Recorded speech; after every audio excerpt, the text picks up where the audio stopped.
हीरे की खान प्रेरणादायक कहानी। अफ्रीका महाद्वीप में हीरो की कई खानों की खोज हो चुकी थी, जहां से बहुतायत में हीरे प्राप्त हुए थे। वहां के एक गांव में रहने वाला किसान अक्सर उन लोगों की कहानियां सुना करता था, जिन्होंने हीरो की खान खोजकर अच्छे पैसे कमाए और अमीर बन गए। वह भी हीरे की खान खोजकर अमीर बनना चाहता था।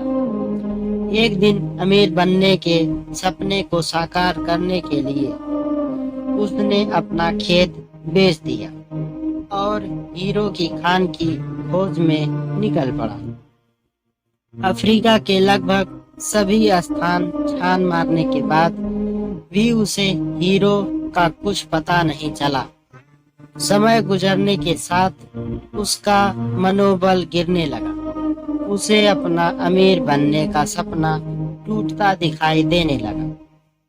वह इतना हताश हो गया कि उसके जीने की तमन्ना ही समाप्त हो गई और एक दिन उसने नदी में कूदकर अपनी जान दे दी। इस दौरान दूसरा किसान, जिसने पहले किसान से उसका खेत खरीदा था, एक दिन उसी खेत के मध्य बहती छोटी नदी पर गया। सहसा उसे नदी के पानी में से इंद्रधनुषी प्रकाश फूटता दिखाई पड़ा। उसने ध्यान से देखा तो पाया कि नदी के किनारे एक पत्थर पर सूर्य की किरणें पड़ने से वह चमक रहा था। किसान ने झुककर वह पत्थर उठा लिया और घर ले आया। वह एक खूबसूरत पत्थर था। उसने सोचा कि यह सजावट के काम आएगा और उसने उसे घर पर ही सजा लिया।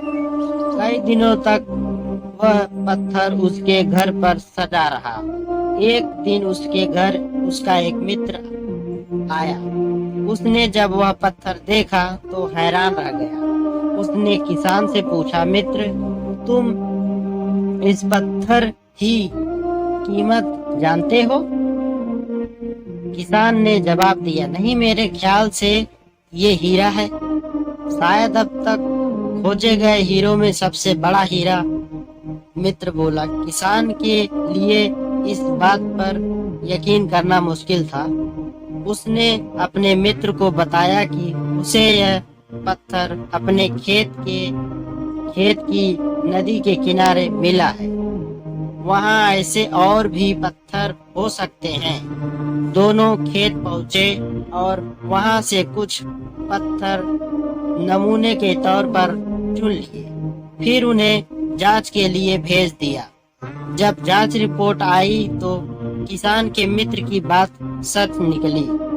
वे पत्थर हीरे ही थे। उस खेत में हीरो का भंडार था। वह उस समय तक खोजी गई सबसे कीमती हीरे की खदान थी। उसका खदान का नाम किम्बले डायमंड माइंस है। दूसरा किसान उस खदान की वजह से माला माल हो गया। पहला किसान अफ्रीका में दर दर भटका और अंत में जान दे दी, जबकि हीरे की खदान उसके अपने खेत में उसके कदमों तले थी।